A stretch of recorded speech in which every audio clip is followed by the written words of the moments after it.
बरेचसे आता बघा, धर्मवीर 1, धर्मवीर 2, धर्मवीर 3 जर जसा निवडणूक येतात तसे धर्मवीर 1, 2, 3, 4, 5 धर्मवीरांना आम्ही जास्त ओळखतो. दिघे साहेबांचं निधन 2001 साली झालं. राज ठाकरे यांनी पक्ष 2005 साली सोडला, आपल्याला माहित असेल, बरोबर आहे. आता ज्यांनी पक्ष सोडला 2005 ला त्यांच्याबाबत 2001 साली स्वर्गवासी झालेले दिघे साहेब बोलतायत. अत्यंत बोगस आणि बकवास सिनेमा आहे तो, काल्पनिक, याच्यावरती काल्पनिक गोष्टींवरती विश्वास ठेवून ते एक प्रकारे दिघे साहेबांचे चारित्र्य हनन केले. आता काल तो सिनेमा लावला होता टीव्हीला, मी कुठेतरी होतो आणि दिसलं, मला धक्काच बसला. ज्या गोष्टीला मी स्वतः साक्षीदार आहे, दिघे साहेबांच्या मृत्यूनंतर त्या इस्पितळातल्या दिघे साहेबांचा मृतदेह खांद्यावर टाकून आताचे मुख्यमंत्री उतरतायत. आपण पाहते, दिघे साहेबांचा मृतदेह खांद्यावर टाकून डेड बॉडी, दूसरा कोई नेता उधर, ये अपने कंधे पर उनका डेड बॉडी, पार्थिव लेकर शिंदे जी भाग रहे. कौन सी फिल्म, कौन बना रहे, फिल्म कौन दिख रहा है? ये दिघे साहब का अपमान है. और उनके जो सभी समर्थक रहे, उनके चाहने वाले, उनका अपमान है. ऐसी ऐसी बातें उसमें दिखाई है. अब क्या बोले, भेज दो ऑस्कर में ये सिनेमा.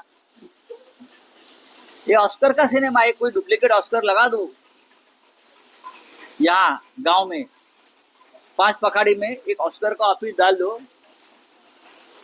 या ओड़ा माजीउड़ा में, और एक ऑस्कर पुरस्कार दे दो उसको.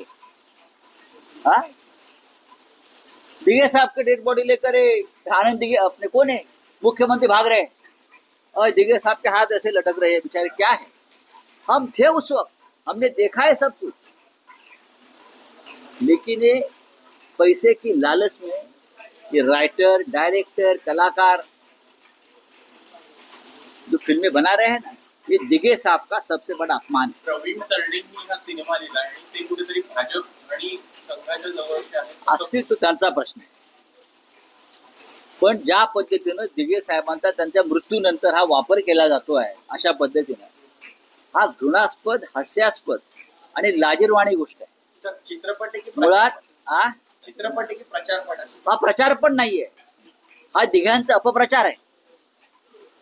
हा प्रचार सुद्धा नाही, हा दिघे साहेबांचा अपप्रचार सुरू आहे या सिनेमातून. मी इतका बकवास सिनेमा माझ्या आयुष्यात कधी बघितला. दिघे साहेबांचं संपूर्ण आयुष्य आमच्या समोर आहे. त्यांच्या अनेक गोष्टीला मी साक्षीदार आहे, अनेक खटल्यामध्ये मी साक्षीदार आहे त्यांच्याबरोबर. त्यांच्या मृत्यूच्या वेळेला आम्ही त्या तिथे उपस्थित होतो, आम्हाला माहिती आहे सगळं. कोणी तिकीट काढून जाणार नाही, खोटं आहे सगळं.